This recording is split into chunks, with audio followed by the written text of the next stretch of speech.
So, Sir Hans, allow me to... Hold on, Sir Ulrich. If you think everything is settled between us, and we're gonna act like nothing happened, then you're mistaken. Sir? You were going to have me executed a short while ago. I expect a proper apology. Then please accept my apology once more, sir. But given the circumstances... Given the circumstance? What circumstances? Sir, poaching is a capital offense. And are you the king? That you can hand down death sentences? No, you are not. What's more, you had plenty of reasons to realize it wasn't a good idea. Sir, I could not have realized that. You couldn't have realized? Yes, you could, but then you wouldn't have been able to play the Lord and stage private executions. Sir, once more I apologize. And now, please allow me to show you to your quarters. I wouldn't dream of inconveniencing you. I'll find my quarters by myself. Henry, once you're done with that annoying fool, get your horse and we'll meet at the gate. Well, it seems Lord Capon will not be requiring my services anymore today. Silence is good.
By the way, this place is a maze for strangers. It's very easy to get lost.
What kind of tasks do you do for Lord von Burgov? Rare ones, lad.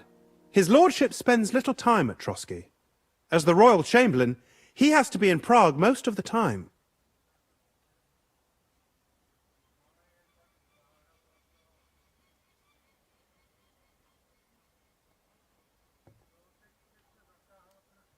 What does the Royal Chamberlain do? I understand, lad. You're asking about his authority, eh? Yeah, exactly. I don't know anything at all about him. Sir Otto von Burgo is the royal chamberlain, subcamerarius in Latin. He's one of the 9 most powerful officials in the kingdom. He manages the royal towns and monasteries, approves the councillors and abbots in them, and appoints the royal judges.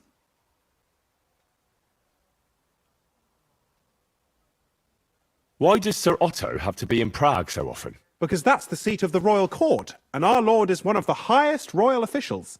Praga caput regni, young man. Prague is the heart of the kingdom. All the political threads come together there. It's where they handle administration of the country. If you want to be somebody, you have to go to Prague, or to Moravia, to that traitor Jobst of Luxembourg. Excuse me, but why do you consider Margrave Jobst a traitor? And what else should I call a person who only looks out for any chance to benefit himself? But now he's fighting for King Wenceslas, isn't he? Jobst has changed sides so often it's impossible to keep track. But, to give him credit where credit is due, unlike our king, he's a great politician. Wenceslas wasn't even able to hold on to the imperial crown that his father passed on to him before he died. Yes, indeed. One day that bloody Margrave Jobst of ours is going to make it big. He might even become the emperor himself.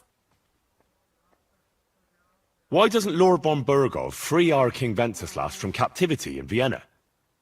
He's powerful enough for that, isn't he? It's politics, boy. Pure and simple.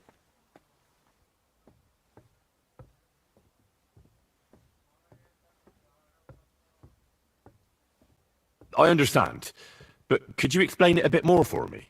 Why did they take our king captive? And why did the Czech lords let Sigismund spread all over the country like a plague? That's complicated. Back during the reign of both King's father, Emperor Charles, the nobles gained great wealth and power. And when young Wenceslas came to the throne, he didn't have enough experience or courage to stand up to them. That's why he surrounded himself with faithful lower lords and entrusted them with all the royal offices. I reckon the high nobility didn't like that, eh? You're damn right they didn't. They conspired against the king and established their League of Lords. That started a protracted war, dragging the king's cousins, Prokop and Jobst of Luxembourg, into it. But King Wenceslas was stubborn, unyielding, and, unfortunately, also often drunk. He preferred to run away from politics to wine, women, and the hunt. It was only a matter of time before the lords conspired with his brother, the Hungarian King Sigismund. A year ago, they got together and captured Wenceslas in Prague, and Sigismund had the royal castles occupied by his allies. They secretly took the king to Vienna, where his brother is still holding him firmly under lock and key. So von Burgov and the others want Sigismund to be king? Not at all. Soon they discovered they'd miscalculated, and that Sigismund wanted the whole country for himself. And now, they can't agree on what to do about it. I think that's why Lord von Burkhoff received your message. He's trying to find new allies among the lower nobility.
who are among Wenceslas's opponents? Who do you think? All the nobles in the League of Lords, of course. The most powerful are Henry of Rosenberg, Henry of Hraditz, Boresh of Riesenberg, Bohuslav of Schwamberg, and our Sir Otto von Berghoff, too, so far. But we serve Sahanish of Lipa and Radzig Kobyla. Exactly. They're representatives of the lower nobility, who always stood faithfully by Wenceslas because he handed out royal positions to them. Ah, damn politics. On the contrary, boy. It's only thanks to politics that von Berghoff didn't send you two to the gallows straight away.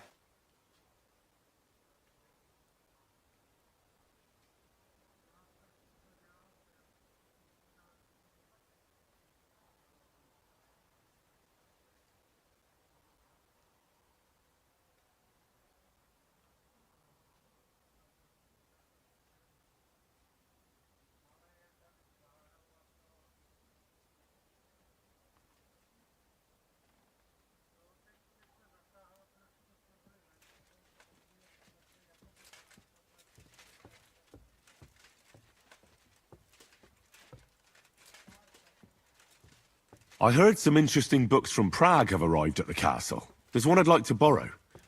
An alchemist's cookbook. A sand-coloured cover, embossed. Yes, several rare and astonishing books have arrived from Prague. But why are you interested in an alchemist's cookbook, of all things?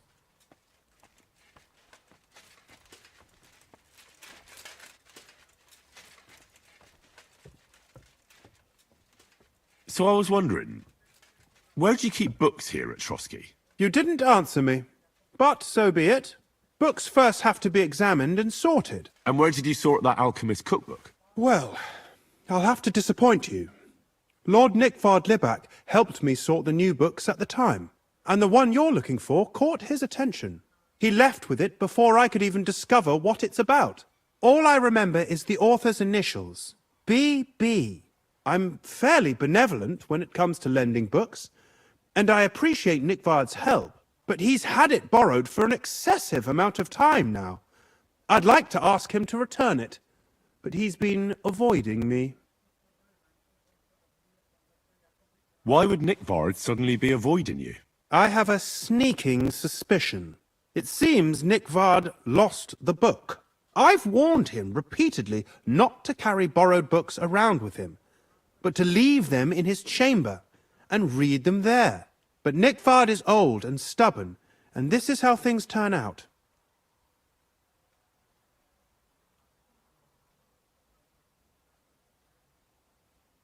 The price of such a book must be incalculable. People like Nickvard are too dumb to understand.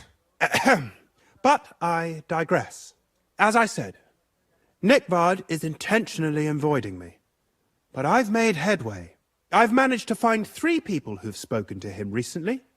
Bertha, the cook, Regina, the maid, and Hirsch, the hand. For a nobleman, Nickvard is quite wary of his own kind, speaking only to servants. I'm surprised that he's ever spoken to anyone but myself. Nickvard is a loner. Which is also why I suspect something bad has happened. Now that he's decided to leave his shell, that is. But I'm afraid that's all I've managed to find out. Since Lord von Berkhove's arrival, I've been preoccupied with other matters.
I thought you had the book on you. But since you don't, I'm not going to go around looking for it. That's a pity. Yeah, I'll just have to hope Nick Vard's conscience will catch up with him and he'll come by himself. Continue investigating. I might have time for that once the papal schism is over.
You shouldn't be bothering us here.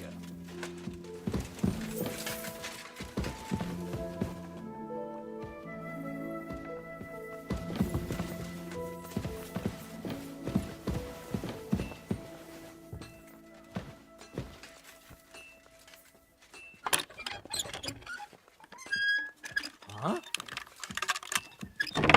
Oh, well.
The jail cells are down there. But I believe you are already fairly well acquainted with that part of the castle, aren't you?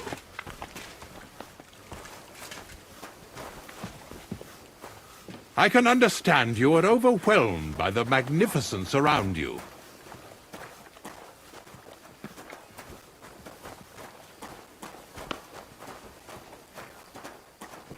Here it is. You'll find a bed inside, opposite the door, and a chest where we put your belongings. You'll find some new clothing there, a little gift from our gracious lord, to ensure you're not mistaken for a beggar again. Once you're settled in and properly dressed, stop by the stables. They're beyond the gate, down the path. Ask for Kabat. He was supposed to prepare a horse and tack for you, or tell him you'll keep your own if you insist. Then he'll give you proper tack at least, so you don't disgrace us.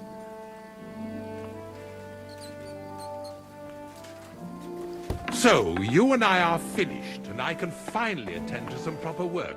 So this